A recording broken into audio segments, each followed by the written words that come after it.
Boa tarde, meus irmãos. Que a paz e a graça do nosso Senhor Jesus seja com todos. Já pensaram nosso nome escrito lá no céu? E vocês sabem quando o nome é escrito no livro da vida? Quando? Não. Quando entra no serviço. Entrou no serviço de Deus e o nome é escrito lá no céu. Quando se batizou, deveria acontecer isso. Porque está escrito, todo aquele que nasce no reino de Deus, nasce como um missionário. Se você entendeu o plano da salvação, e entende que agora você tem futuro, de um futuro real, a vida muda porque agora adquire significado. Porque, gente, se nós começarmos a pensar, qual a lógica de você nascer, apanhar, muitas vezes desde criança, cresce problemas da esquerda e à direita, começa a envelhecer, tem que usar óculos, vão caindo os dentes, depois você perde o equilíbrio, cai, e enfim, e vai aos trancos e barrancos, e morre. Tem lógica isso aí? Não tem. Então, quando você entende o verdadeiro significado da vida, aí você tem uma alegria muito grande. Por isso que Paulo disse, para mim o morrer é lucro. Você se livrou do problema desse planeta e sabe que vai ressuscitar no dia da vinda de Cristo. Se você está em harmonia com a palavra de Deus. Vamos começar. Vamos estudar o assunto da vitamina B12. Bom, existem claramente definidas 3 razões por que mudar o regime alimentar. Isso já vimos, né? Se lembram bem disso aqui? O ser humano é formado por 4 dimensões, intimamente integradas. Afetando qualquer uma delas, afeta seu conjunto. Seja a dimensão física, seja a dimensão mental, seja os relacionamentos afetivos, seja a dimensão espiritual. Por isso que diz aqui, que desgosto, ansiedade, descontentamento, remorso, culpa, desconfiança, todos tendem a consumir as forças vitais e a convidar a decadência e a morte.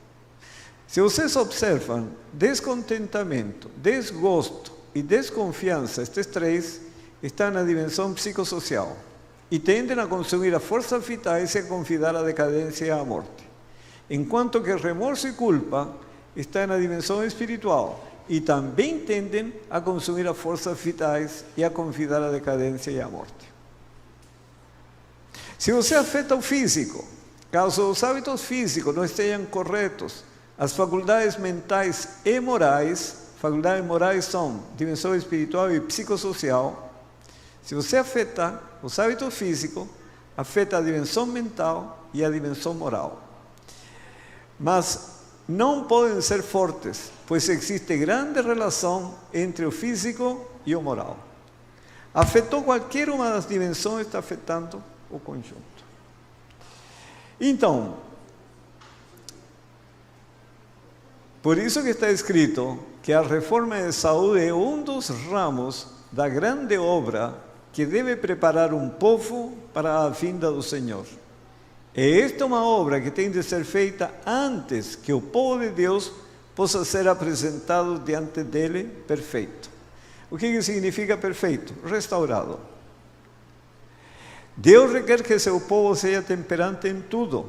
A menos que pratiquem a temperança, eles não poderão ser santificados por meio da verdade. Porque para ser santificado por meio da verdade, a palavra de Deus tem que ser enxertada na mente. E aí precisamos do discernimento. Primeiro da percepção, discernimento, raciocínio e memória.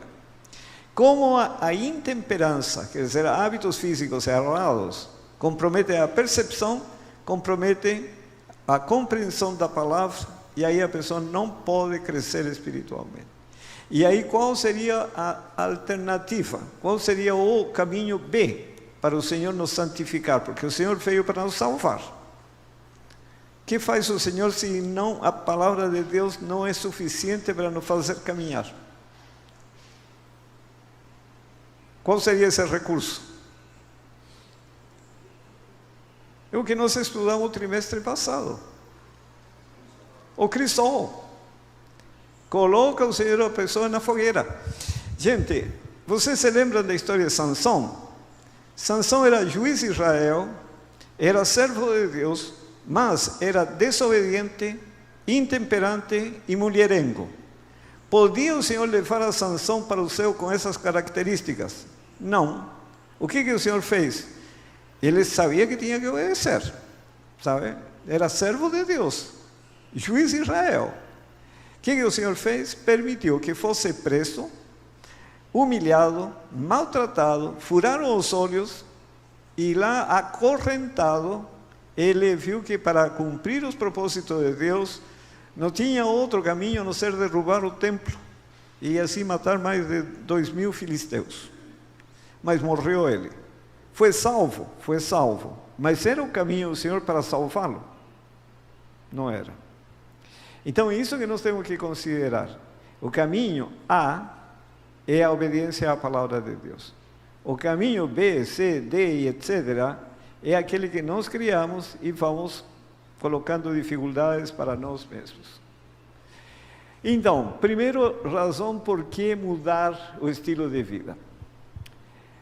Escolhendo a comida do homem no Éden, mostrou o Senhor qual era o melhor regime.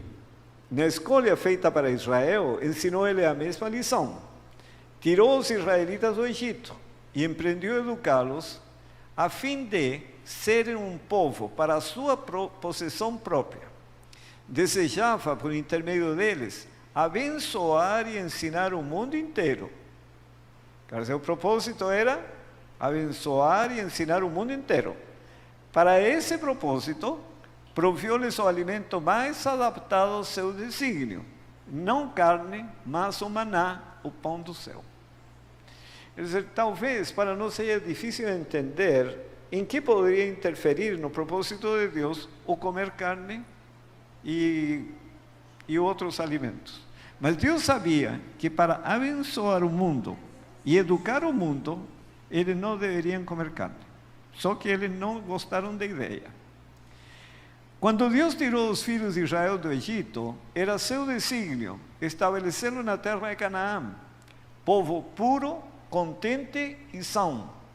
Houvessem eles estado dispostos a renunciar ao apetite, em obediência às suas restrições, e a fraqueza e a doença haveriam sido desconhecidas entre eles.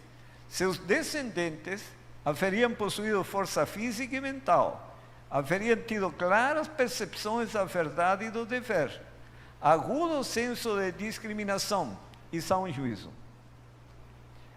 Mas, o que aconteceu? Eles, porém, eram contrários a se submeterem às reivindicações de Deus e falharam em atingir a norma por ele estabelecida e em receber as bênçãos que poderiam haver possuído. Então, os propósitos de Deus eram muito elevados. Ele queria um povo puro, contente, são, que não tivessem experiência com a fraqueza e a doença, que eles tivessem força física, mental, claras percepções da verdade e do dever, agudo senso de discriminação e são juízo. Isso era bom ou era mau? Era muito bom, mas para isso tinham que mudar o regime alimentar. Porque tudo isso depende do regime alimentar. Como? Lembrem-se que afeta a percepção. Tá? E aí afeta toda a aquisição de conhecimento. E é assim que funciona o cérebro. Observem, o estado da mente tem grandemente que ver com a saúde do corpo, e em especial com a saúde dos órgãos digestivos. Em geral, o Senhor não proveu carne a seu povo no deserto, porque sabia que esse regime suscitaria doença e insubordinação. A fim de modificar a disposição e levar as mais altas faculdades do espírito ao exercício ativo, deles tirou a carne de animais mortos, deu-lhes o pão dos anjos, maná do céu. Irmãos, essa é uma realidade. A carne é estimulante e fortalece as paixões. Então, quando a pessoa já nasce com um temperamento assim explosivo, come carne, piora a situação. Ele é menos tolerante, menos paciente e assim por diante. Agora, imaginem um fim do mundo. O povo a estar irado por falta de alimento, passando necessidades, doentes. E você prega a vinda de Cristo e que tem que se arrepender e abandonar o pecado. Você vai apanhar. E nessa situação, você tem que ter o Espírito de Cristo. Porque senão você vai entrar na briga. E não tem como, são reações, sabe, espontâneas, e isso faz parte da reação da natureza carnal. Então, para podermos, sabe, estar nessa condição de você ser paciente, ser tranquilo, para não provocar pessoas, tem que mudar a alimentação. É a orientação do Senhor. Agora, essa é a primeira razão. A segunda razão, os animais estão enfermos. Já em 1868 foi escrito: a possibilidade de contrair doenças é 10 vezes aumentada pelo uso da carne. Quando foi escrito? 1868. Em 1896, os animais estão doentes e, participando de sua carne, plantamos as sementes de enfermidades em nossos tecidos e sangue.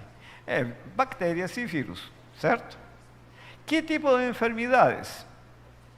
Em 1896 foi escrito: cânceres, tumores e toda enfermidade inflamatória são causados em grande parte pelo alimento cárneo. E é a realidade de hoje.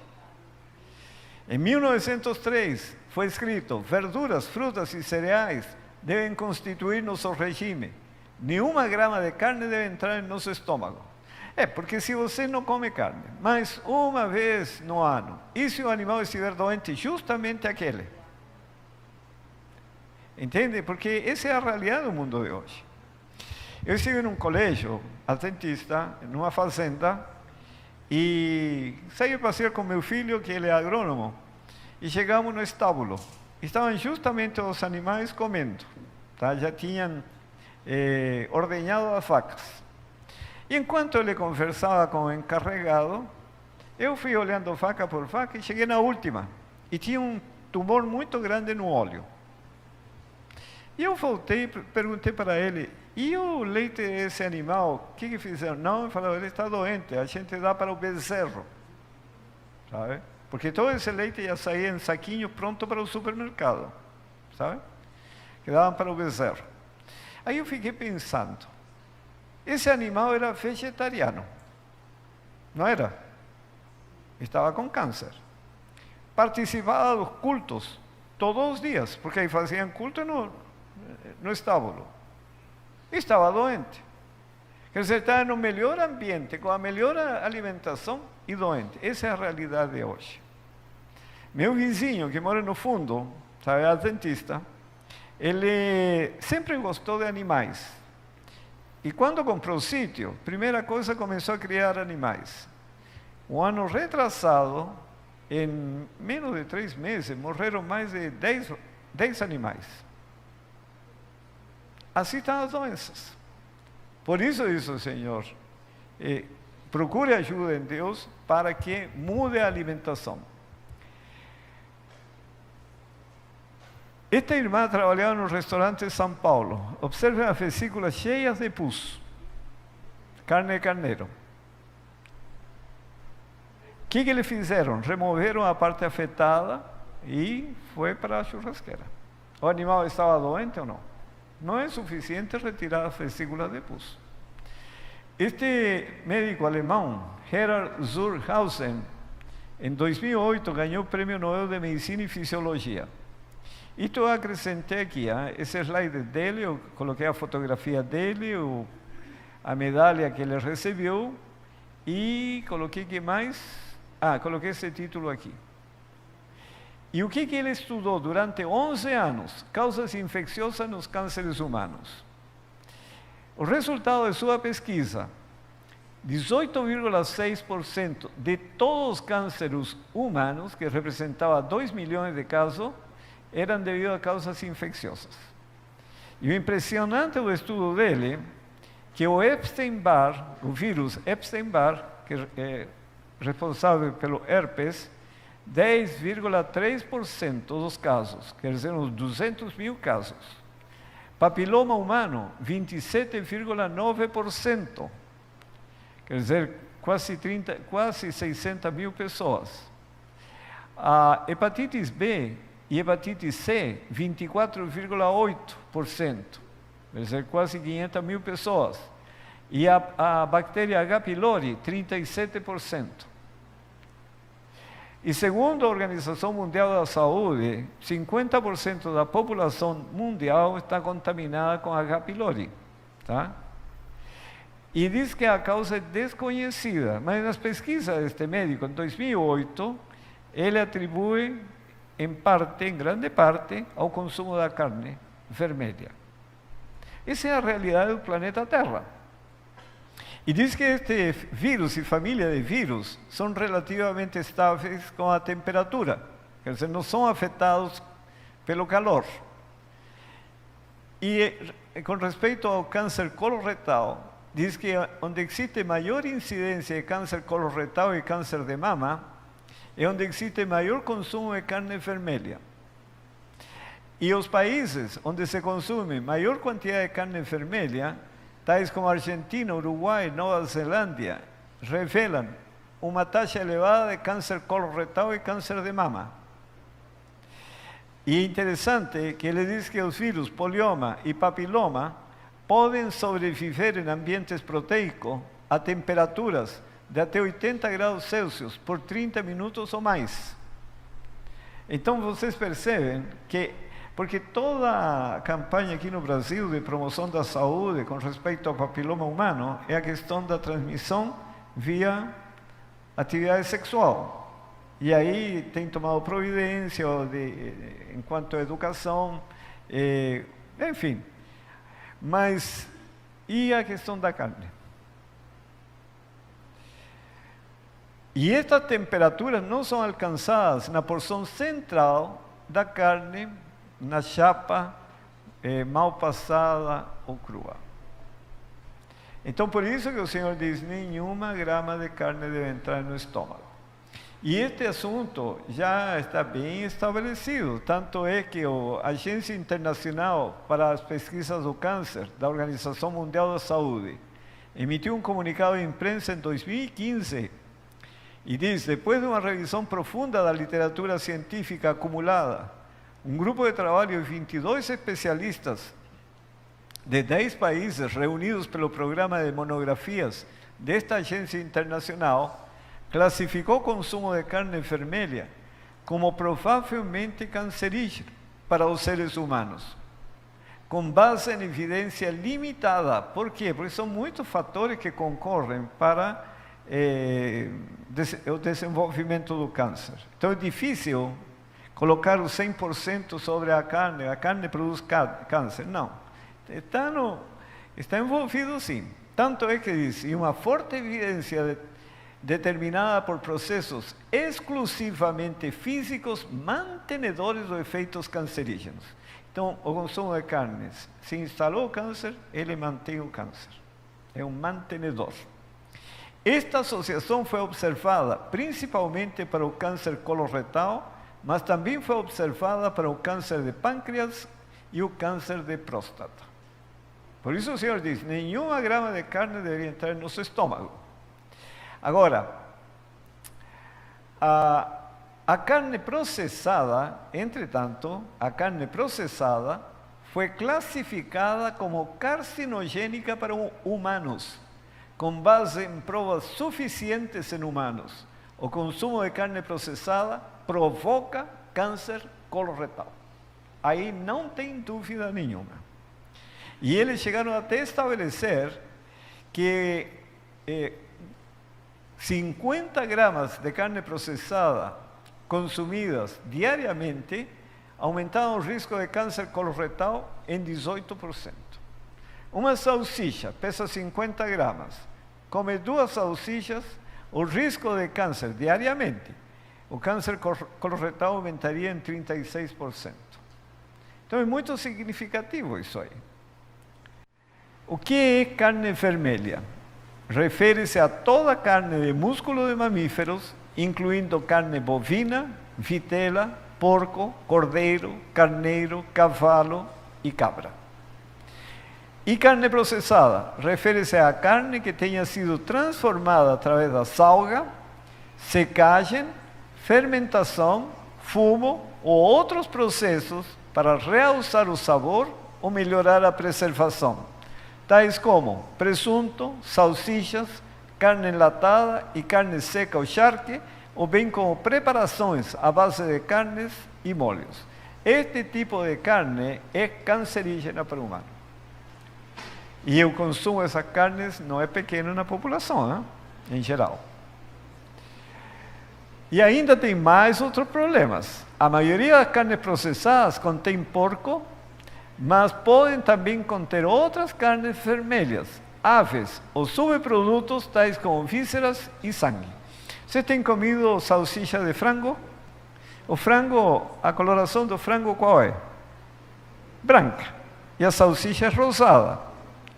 Como dão essa coloração? Eles acrescentam um produto que se chama miglo. Eu conheço a fábrica de miglo em São Paulo, fica em Mogi das Cruzes. Eu tinha uma aluna, ela, quando se formou, foi a trabalhar aí. E ela me convidou para visitar a fábrica. E uma coisa que mais me chamou a atenção, eles recebem carne bovina, sangue bovino e sangue dos porcos, né? Suíno. Misturam tudo e aí entram numa série de processos químicos que colocam estabilizante, enfim, preservadores, e o produto final é miglo, é sangue. E com isso dá a coloração. E é considerado como corante natural. Então não são obrigados a colocar no rótulo que tem sangue. Simplesmente diz corante é natural. Como é a cochonilha, seria o miglo e outros corantes naturais. E aí está o risco à saúde. Agora, mais outros fatores. Cozinhar carnes a temperaturas elevadas ou em contato direto com a chama ou sobre uma superfície quente, como no churrasco ou frigideira, produzem-se certos tipos de substâncias químicas cancerígenas, como os hidrocarbonetos aromáticos policíclicos e aminas aromáticas heterocíclicas. Mas aí não existem dados para saber até que ponto afetam os índices de câncer. Por quê? Porque a carne já é um fator. O fato de cozinhar a temperaturas elevadas produzem-se essas substâncias químicas, que elas são cancerígenas. Mas quanto influencia um e quanto influencia o outro? Não tem como mensurar. Mas tudo contribui para o desenvolvimento do câncer. Agora, segundo ponto, então, os animais são doentes. E esta é uma questão que já vem de muito tempo.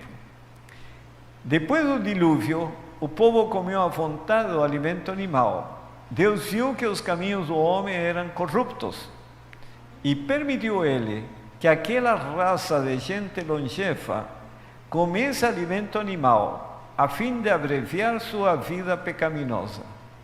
Logo após o dilúvio, o gênero humano começou a decrescer rapidamente em tamanho e na extensão dos anos.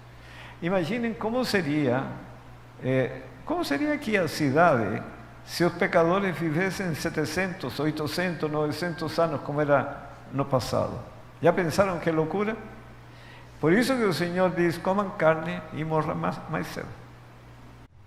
Esse vídeo é interessante, de uma criança que a mãe tinha lhe ensinado a cuidar dos animalzinhos e depois dá a comer polvo para ele. Aí estão as reclamações da criança. Mas come o seu nhoque de polvo? Ah, mãe, tá bom. Esse polvo não é de verdade, né? Não. Então tá. Ele nem fala e nem cabeça tem, né? Cadê a cabeça dele? Não tem cabeça. Isso Tá aí é bom. só as perninhas do polvo picada. E a cabeça dele tá no mar? Tá lá na peixaria. O monstro cortou assim? Cortou. O quê? Pra gente poder comer, porque senão a gente ia ter que engolir inteiro. Mas, por quê? Pra comer, amor. Igual corta o boi, corta a galinha. Aí complicou a mãe. A galinha, ninguém come também. Ninguém come galinha? É os animais. É? É,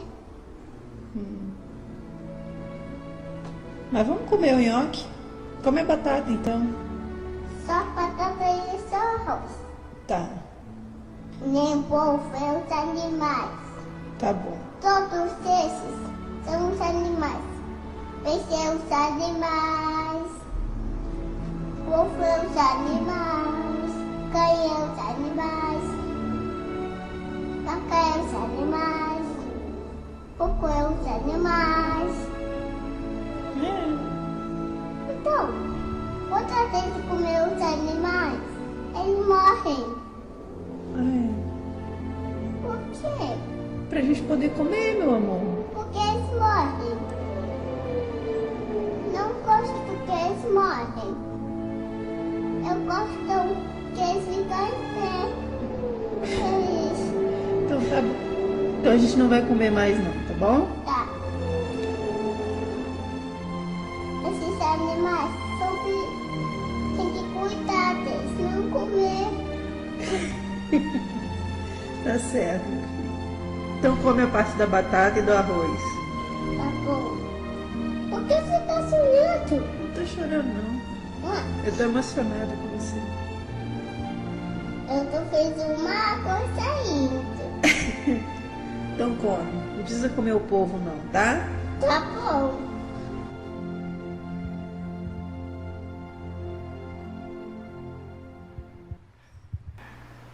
E não é de eu ter compaixão da grande cidade de Nínive, em que estão mais de 120 mil homens, que não sabem discernir entre a sua mão direita e a sua mão esquerda, e também muitos animais?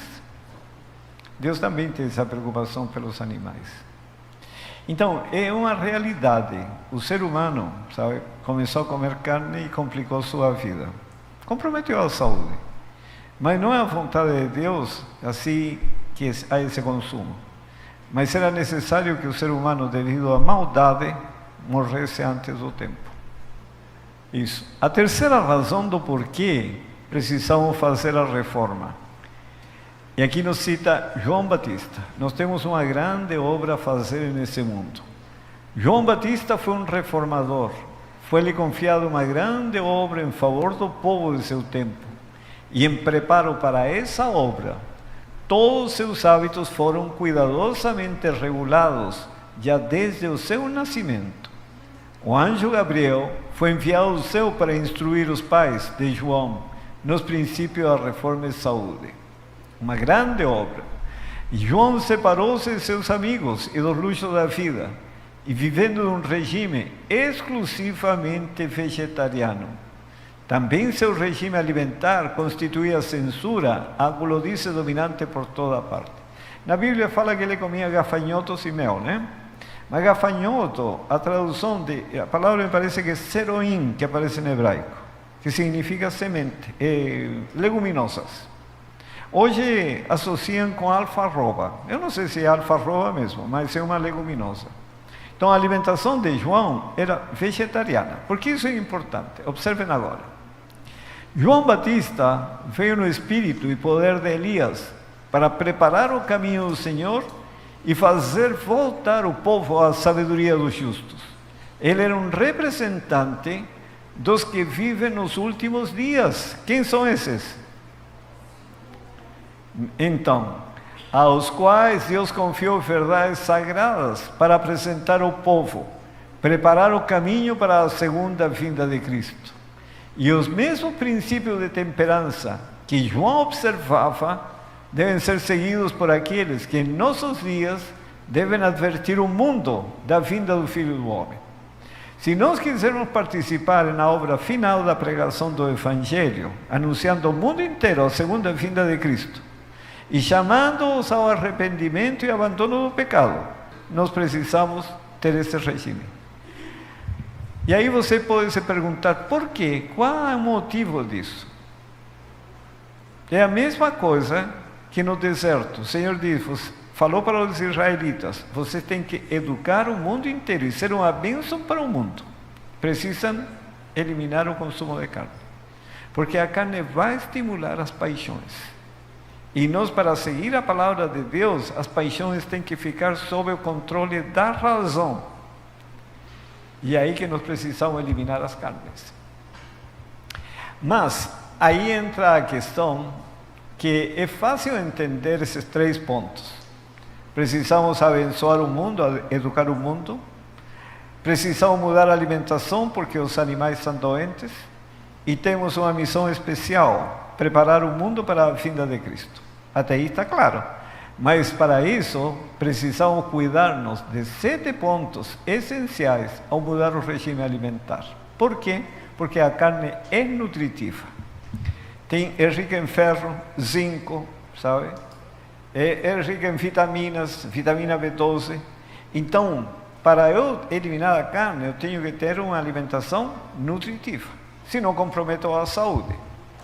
E ainda preciso saber qual a suplementação adequada de vitamina B12 para vegetarianos. Primeiro ponto a considerar: quando se abandona a carne, deve-se substituí-la com uma variedade de cereais, nozes, verduras e frutas, os quais serão um tempo nutritivos e apetitosos. Qual é o alimento que substitui a carne? O glúten substitui a carne? Não, porque é proteína isolada e não tem outras coisas. A chamada carne de soja substitui a carne? Também não. O leite de amêndoas ou de castanha substitui o leite de vaca? Também não. Porque o leite de vaca tem muitos nutrientes que o leite de amêndoas, castanhas não tem. Um deles é vitamina B12. Então, onde está o segredo? A alimentação, para ser nutritiva e que venha a substituir a carne de maneira adequada, tem que ter uma variedade de cereais, mais uma variedade de nozes, mais uma variedade de verduras, mais uma variedade de frutas, mais uma variedade de leguminosas, etc, etc, etc. Entende? Nas variedades, eu tenho todos os nutrientes que preciso para o organismo. Aí sim posso garantir uma mudança saudável. Segundo ponto, tenho que ter recursos econômicos para isso. Então o Senhor diz assim: os que residem em distritos pobres, onde são escassas as frutas e as nozes, não deviam ser incitados a excluir o leite e os ovos de seu regime. Você tem que eliminar as carnes. Se não tiver outra opção de alimento, continuem com leite e ovos. Ainda que tenha algum risco para a saúde, mas é melhor que ficar desnutrido e adoecer. No caso de pessoas cujos órgãos produtores do sangue são fracos, especialmente se não podem obter outros alimentos que forneçam os elementos necessários, leite e ovos não deviam ser de todo abandonados. Eu estive em um país da África Central, ensinando saúde. Foram 40 dias, 40 noites, todas as noites. De manhã em alguns lugares, à tarde em outros, à noite em outros lugares. Tá. 40 dias. E aí soube que eram doenças infecciosas, sabe? Aí comecei a me informar qual era a alimentação da população. A população em geral comia coco, banana e fruta-pão. Conhece aqui a fruta-pão, né? Tá. Eles não plantavam, colhiam da mata, e peixes. Aí comecei a verificar também qual era a situação dos peixes. Apesar de não haver esgotos, não haver resíduos industriais, porque naquele lugar não tinha indústrias, os peixes todos contaminados com umas larvas, sabe? Tem as parasitas aí. Na hora que eles começavam a assar, eles colocavam limão e começavam a sair os bichinhos de dentro do peixe. Como ia falar para eles abandonar o peixe? Com fruta, pão, coco e banana, porque eles colhiam na mata, eles faziam uma fogueira, assavam as bananas verdes, a fruta, pão, eles tomavam água do coco, quebravam, comiam a castanha e o peixe assado. Essa era a alimentação deles. Podia ensinar-lhes a deixar o peixe da alimentação? Não podia. Então nós temos primeiro que informar-nos quais são as possibilidades. Porque aqui é fácil, se você pergunta a uma pessoa que tem certos recursos e vive numa cidade grande, que tem à disposição variedade de frutas, verduras, castanhas, etc. Sim, essa pessoa tem que fazer o melhor que está ao seu alcance. Tá? Em minha casa não consomem nada de origem animal. Mas a minha realidade não é a realidade de toda a população. Então isso é muito importante levar em consideração. Então, primeiro tem que haver variedade de alimentos. Segundo, tem que ter recurso e acesso aos alimentos. Terceiro, a mudança tem que ser progressiva.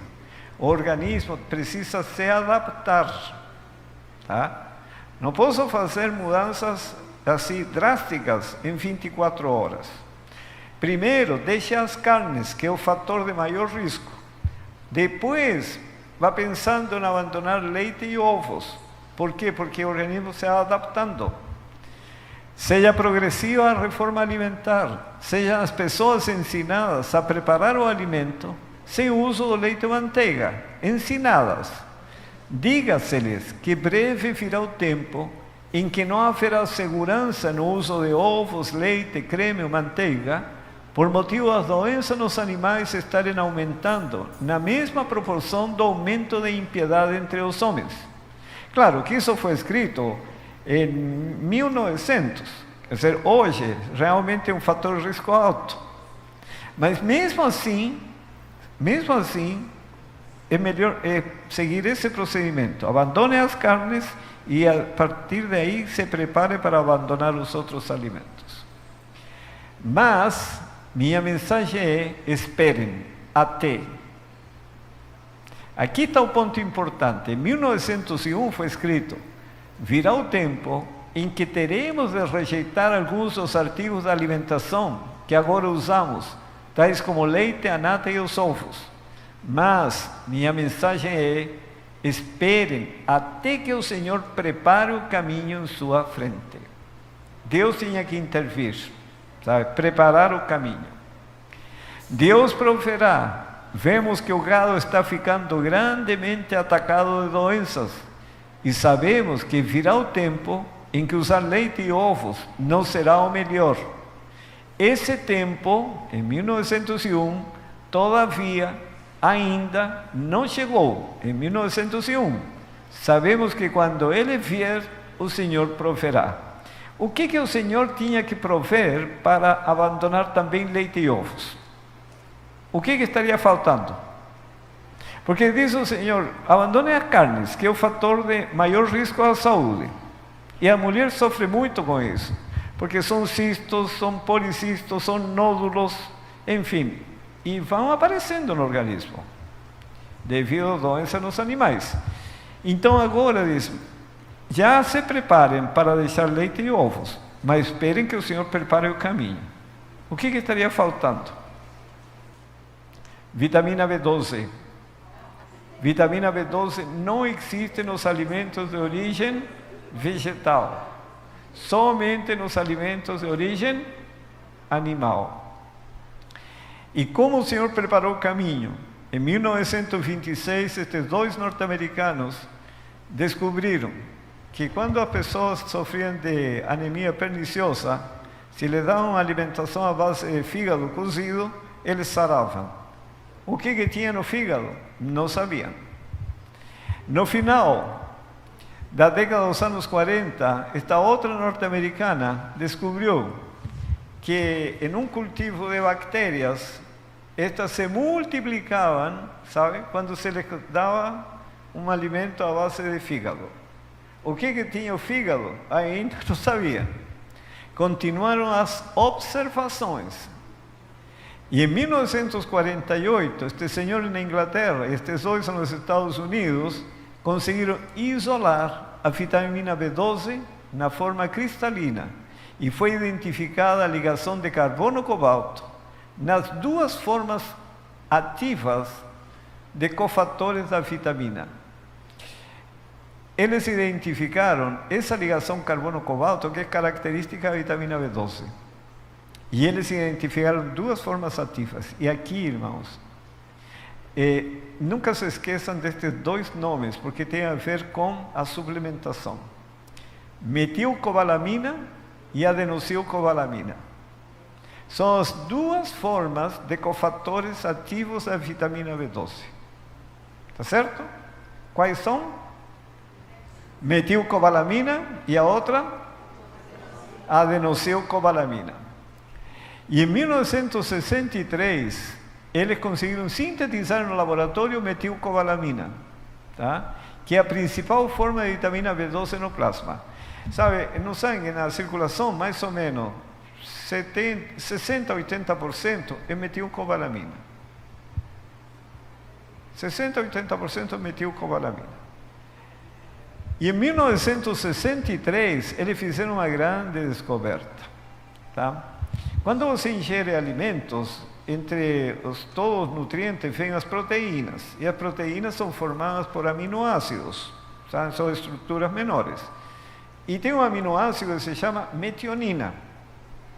E no metabolismo da metionina, ele gera um metabolito, um subproduto chamado homocisteína. E a produção de radicais livres está associado com o aumento da homocisteína. E esses radicais livres produzem lesões nas artérias. Como descobriram? Vegetarianos estavam tendo infarto e AVC. Então eles começaram a ver por quê, quais eram as relações, e resulta que eles eram pessoas com níveis elevados de homocisteína. Por que acontecia isso? A homocisteína tem esse problema. Aumenta os radicais livres, aumenta as lesões. E por que aumenta a homocisteína? Porque tem um mecanismo de controle de reverter a homocisteína e voltar à forma de metionina. Mas para isso tem que ter metilcobalamina, que é um dos cofatores ativos. Quando os níveis de metilcobalamina eram baixos, o nível de homocisteína aumentavam, a produção de radicais livres aumentava, e aí aumentavam as lesões nas artérias, e aí vinham os problemas vasculares. E vegetarianos morrendo de infarto e de AVC. Quando descobriram isso? Em 1963. E em 1979, finalmente foi chegado à conclusão da intervenção de Deus. Conseguiram sintetizar no laboratório e produzir a vitamina B12 já para o consumo da população, disponível em todos os laboratórios, em todas as farmácias. Tá? Então, a partir de 1979, está resolvido o problema. E o impressionante que eu vejo, como Deus se antecipa. Os casos de carência de vitamina B12 em vegetarianos começou em 1990 para cá, 11 anos depois. Como Deus age em favor.